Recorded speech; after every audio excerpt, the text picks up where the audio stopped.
This is the Reluctant Leader podcast, the podcast designed to help you step out of the shadows and become an inspirational leader.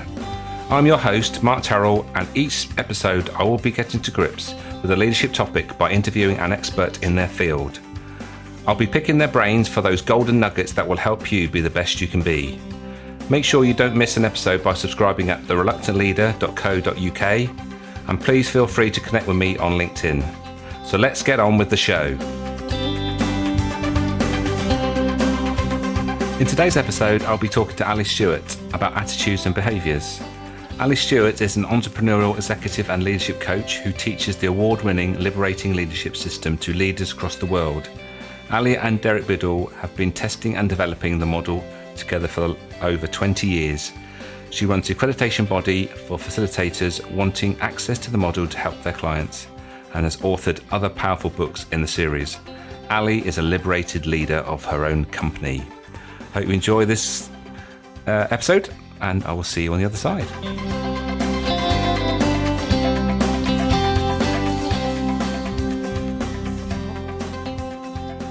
So welcome, Ali, to the Reluctant Leaders podcast. Thank you very much, Mark. It's great to have you here. I must admit, you were right to the top of my list when I decided to start this podcast, and I'm thrilled that you're here. Thank you. I'm thrilled to be here. Good.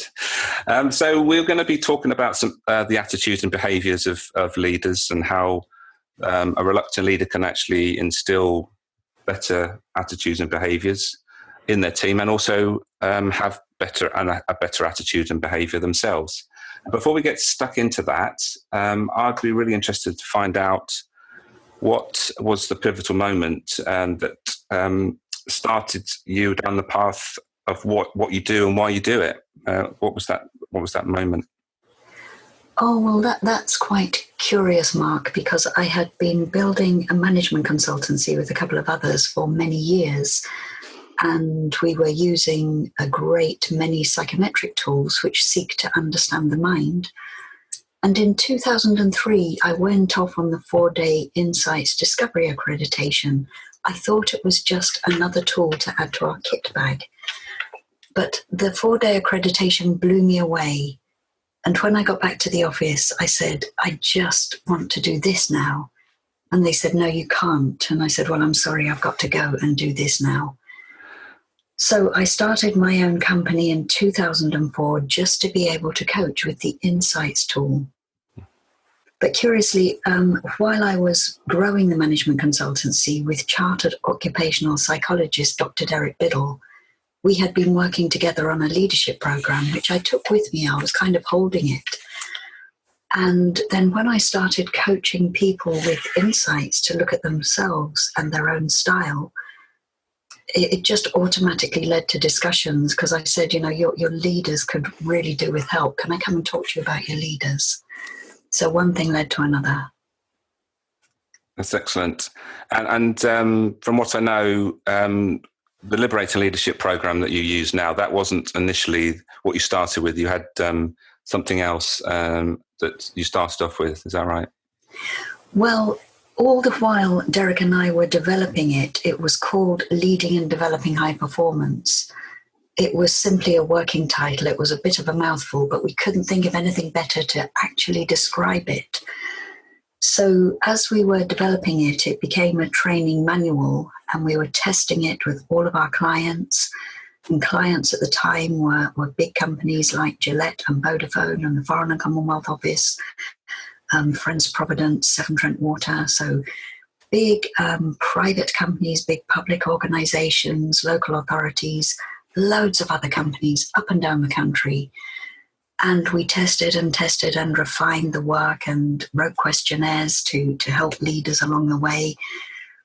And then in 2012, Insights brought out their deeper discovery model, which talks about archetypes. And one of my archetypes was liberator. And liberator is all about transforming people and setting them free from their limiting beliefs. And I just thought, that's wonderful. That absolutely describes what I do in all of my work. How about I rename Leading and Developing High Performance, Liberating Leadership? And now it's attracting worldwide acclaim.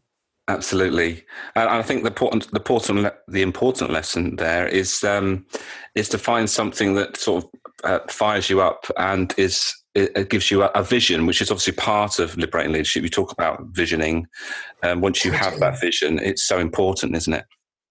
It is so important. It's actually the very first step of the leader's journey, because if you don't have a vision, how are you going to hold your people accountable? You know, they'll just be doing their own special thing. You can't give them tough feedback unless you know what you're giving them feedback on. Yeah, absolutely. It's like the old saying: if you don't know where you're going, then any road will do. It's setting down the right path, but it's not an easy thing to do, is it? It's it's not something we can just sort of, well, we know exactly where we're going, because we can set a direction.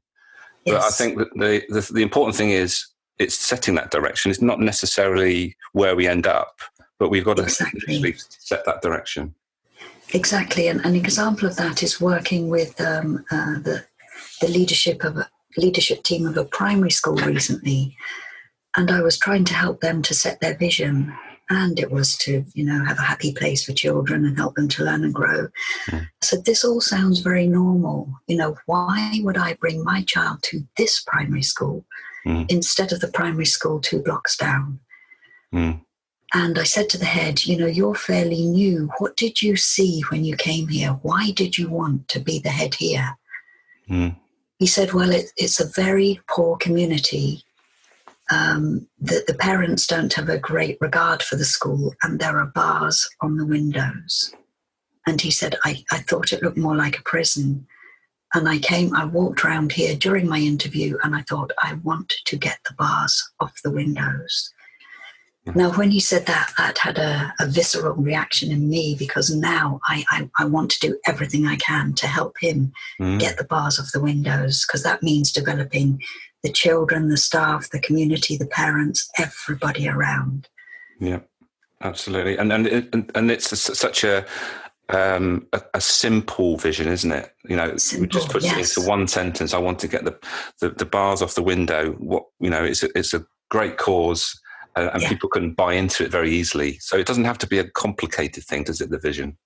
No, it doesn't. And certainly my own vision in liberating leadership is simple. It's hard, but it's simple. And that's to help every leader on the planet make developing people their number one priority. Yeah. And so often when I go and talk to leaders in organizations and I say, where in your daily task list does the task of developing people come? And they look sheepish and they say, Ali, it's right at the bottom. And on most days, it's not there at all. Yeah. And it's so easy to get stuck into the day-to-day stuff, and isn't it? It's so easy. A challenge for people. And it's not about making things, well, it's about making things as easy as we can, but obviously not making it sound as if it's easy, because it isn't. It needs some commitment. And obviously a vision at the beginning. So that's all great stuff, Ali, and I think will resonate with our listeners today. So let's just move on to the topic that we're going to sort of delve into today, and that's attitudes and behaviours. It's something that you cover in the Liberating Leadership book, and how would you sum up how attitude and behaviours affect a leader and the team that he leads, or he or she leads, I should say? Well, what I notice with leaders, Mark, is that they tend to get very tied up in the emotion of a poorly performing team member.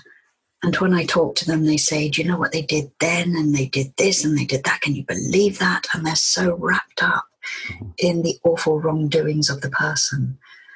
And I think they fall into the trap of thinking that they have to fix the whole person.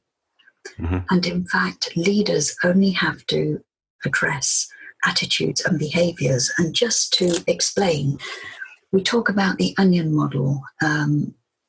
If you imagine people like an onion, we're made up of many, many, many layers. And at the very heart of us is our personality. Now, no leader has the right to try and change anybody's personality. That's not nothing to do with the job they're doing. Also, that the layer next to the core are the values we hold dear, the values we learn from our parents, from our school, from our country, our society, the world, how we choose to live our life. And again, that's nothing to do with the leader. All the leader needs to be concerned with is, do they have the right attitude to do the job that is expected of them? And is their behaviour such that they're doing that to the standard I want? So if leaders just focus, and they're the outer layers of the onion, if you like, and they're much easier to change. If you try and change personalities and values, which are at the heart, it will cause all sorts of problems. Yes, and I think that's one of the things that I come across quite often is that, especially when you start talking about doing like testing, you mentioned insights, and there's lots of those sort of profiling tools out there. People are a bit sort of standoffish, thinking that, oh, you'll just want to find out stuff so you can change everything about me. But it's not about that, is it? No, it's about understanding more about the way you work and what motivates you. Because now I can look at your attitude, and attitudes are the underlying beliefs or approaches to work and life which underpin your behaviour. And behaviours are what you actually do, how you handle clients, how you talk to each other, how you talk to the leader.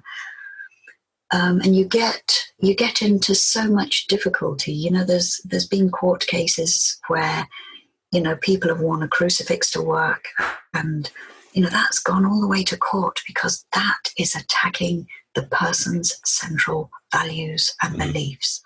That's nothing to do with their attitudes and behaviour. Yeah, it does not affect your job role if you've got a crucifix around your neck, for goodness sake. Indeed. And we all get wrapped up in as to the meaning of things, and actually Yes. It's nothing to do with the job and the role that they're trying to do. So what I think we hear a lot of is that people just make statements about it's an attitude problem, or these sort of statements. So how do we go across over that sort of, you know, it's their attitude? How do we sort of instill a better attitude? The problem that leaders have got is that they're never taught how to do this at school. So they've learnt their skill, they've learnt their trade or profession really well. They are totally lacking in understanding how to do this, and this is why they struggle. So if somebody has got a skill issue, it's much easier for them to deal with. They can just send them on a training course, simple. They learn the skill and bam, they come back and hopefully they do it. So often it's attitude getting in the way, and leaders are frightened about dealing with it because the people are very good at deflecting, you know, their behavior. It's because of this, or it's because of that, or because so-and-so did this, or because that system's rubbish. And they can argue their way around things and tie the leader up in knots. It's really important then for the leader to get very clear about what the attitude actually is. So some people will say, oh, you know, they've got a terrible attitude, they don't use their initiative. So I say, tell me what they're doing when they're not using their initiative. Well, they don't come in on time, they don't talk to their colleagues, they don't see what needs to be done. You know, they start giving me much more behavioural things that we can now address. Yeah. And one of the things that, again, you address in Liberator Leadership is identifying the reasons, as you mentioned. But when we look at what people do or what they're not doing, we can quite clearly, well, not quite clearly, but we can think about what they're doing by whether they are doing it because they can't do it, or not doing it, I should say, or they're not doing it because they won't do it. And there's obviously a big difference there. There is a big difference, and sometimes if people don't have the right level of skill, and that means they can't do it. They couldn't do it if their life depended on it because they haven't learned that skill yet. If you then train them in the skill, it then can remove the won't do problem, the attitude problem, because sometimes they try and hide the fact that they can't do this thing, which causes their attitude to go a bit awry. So if you can address one, it often addresses the other one as well. So part of that is actually having a culture where people are willing to admit that they can't do stuff, and so encouraging them to come to you and say, look, I don't think I can do this. Yes. And part of that is the leader's mindset. Mm-hmm. So if the leader has high expectations of the person, I want you to succeed. If they're treating the person with positive regard, belief in them as an individual who can succeed, and also genuineness. So if they're open with them, look, this is the vision, this is what I want you to do. I am going to give you feedback every day very clearly on whether your behavior and attitude is such that you're going to help us achieve the vision. Is that helpful? And most people want to know if they're doing well or if they're not doing well, and what can I do to improve? Yes. So they usually thrive when there's that kind of environment going on. Yes. And I can't really move on from that without mentioning the importance of explicitness, which is, again, something that you talk about in the book, about learning to be explicit. I've had lots of conversations around, well, what did you actually say, and what was the outcome?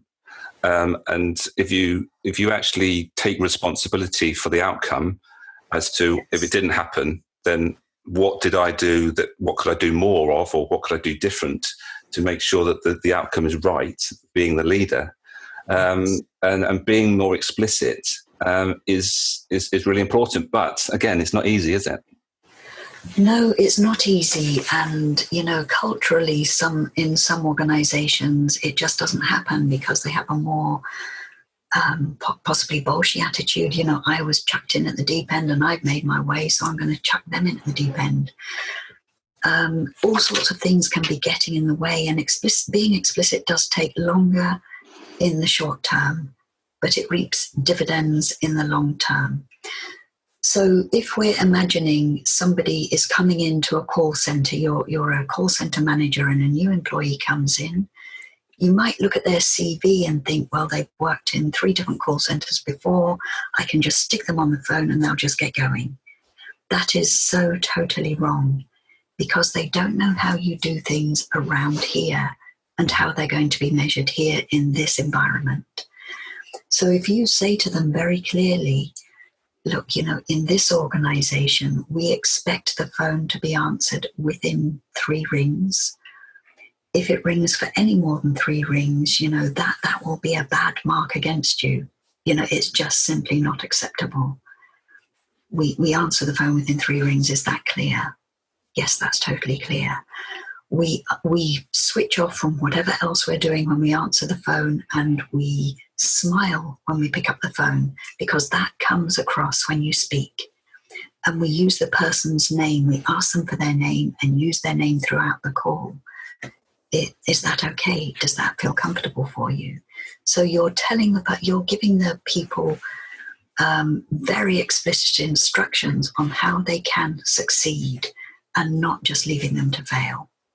Yes, and this is I come across this quite often with managers not wanting to almost not to be too specific, and that almost like undermines them, and the skills they know that they've got the skills. So they think that if they tell them specifically what they want, it's almost like saying, well, you're not really capable. Whereas actually what they're doing is that, like as you've just described, is that there's different ways of doing things. This is the way we do it because that's what is right for us, and it's in line with our values, and that's the way we do it. It's just the way that the things work.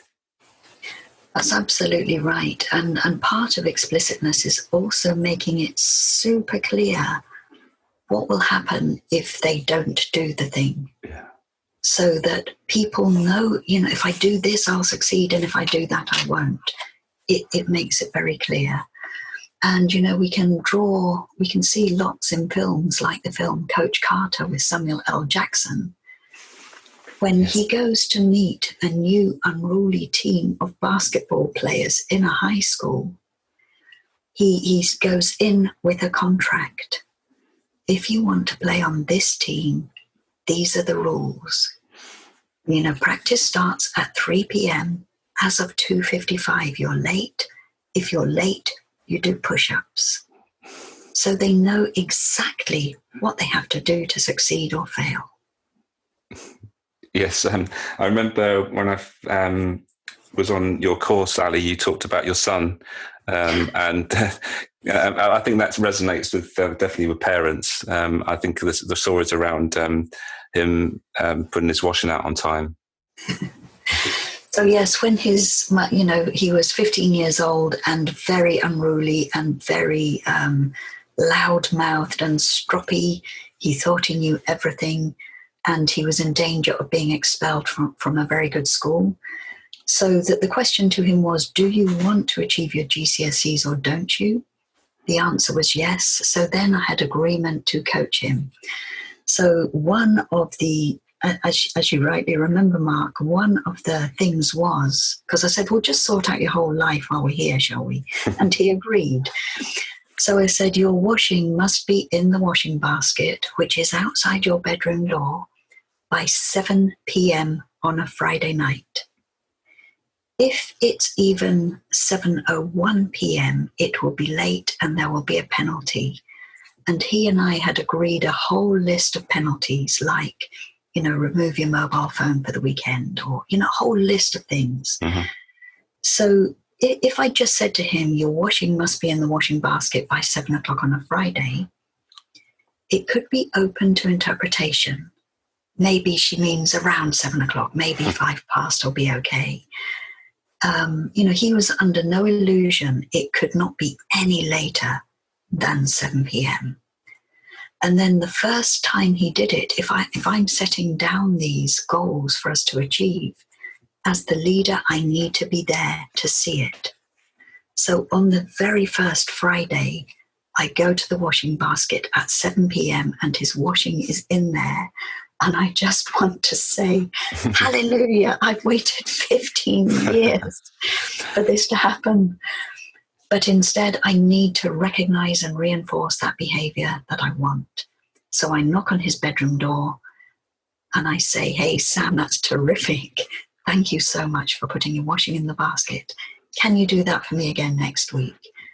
And of course, he's all smiles because he's pleased his mum now, and that's all he actually wants to do. And so the washing consistently was in the washing basket. Once he was doing that consistently, I don't need to comment on that anymore. We move on. Yes, and it's a great example of what gets rewarded gets done. And there's another love stories. Another story in the book about the snake and the frog, and that's so. If you want to just for our listeners, just to sum up what that little story was about. So the little story requires you to imagine that there's this chap who's got a day off work and he's going to go out on his little boat on a lake fishing for the day. And so he climbs into his boat and he casts off. It's a beautiful day. He casts his line. He lies back in his boat, looking up at the blue, blue sky, and he's at peace with the world. And after a while, there's a tug on the end of his line and he reels it in. And on his line, there is a snake, a live snake with a live frog in his mouth. And the chap thinks, well, that's not very nice for the frog. So he takes the frog out of the snake's mouth and pops it back in the water, and it goes, swims away, happy little frog.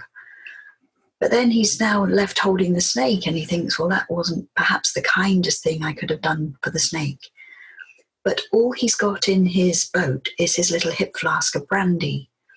So he thinks, oh, well, and he gives the snake a little slug of brandy and then pops the snake back in the water.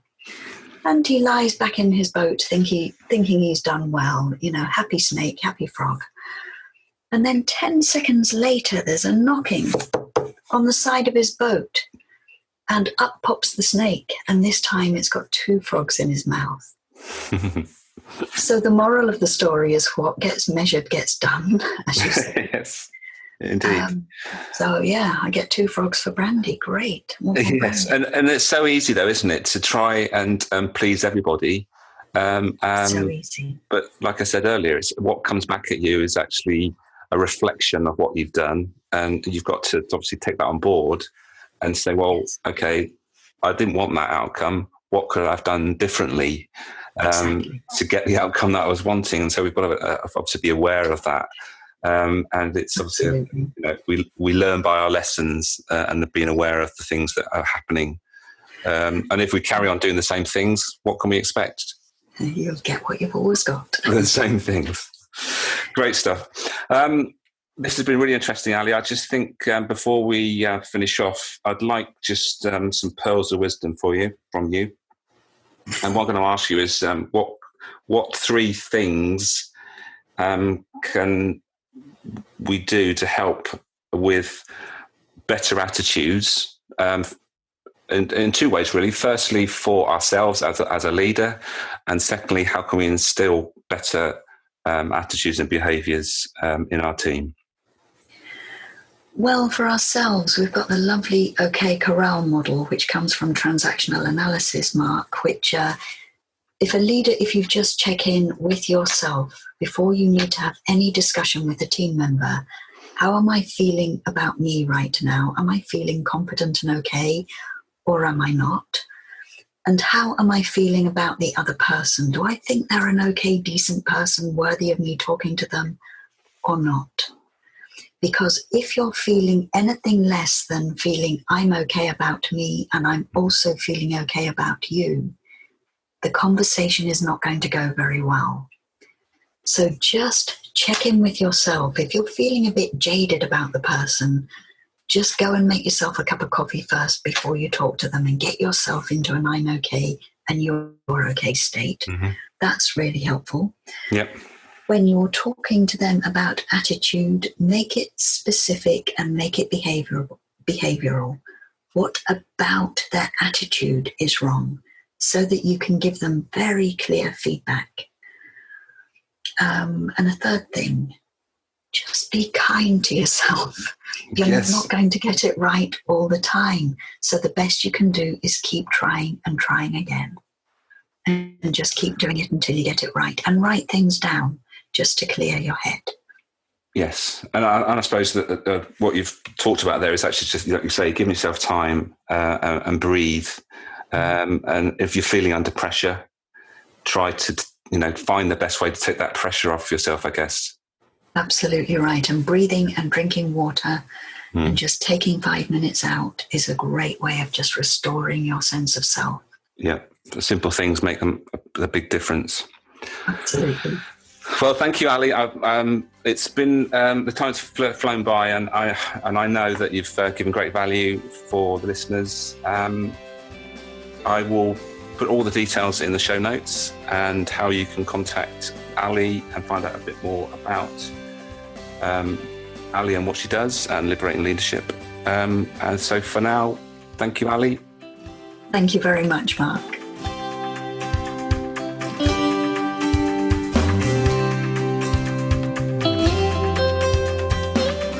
Thank you for listening today. As action leads to outcomes, make sure you make a note to start, stop, or continue doing whatever struck a chord in this episode. Don't forget to subscribe at thereluctantleader.co.uk, where you'll find links to all the past episodes, vlogs, blogs, and how you can get in touch with me. Until next time, bye for now.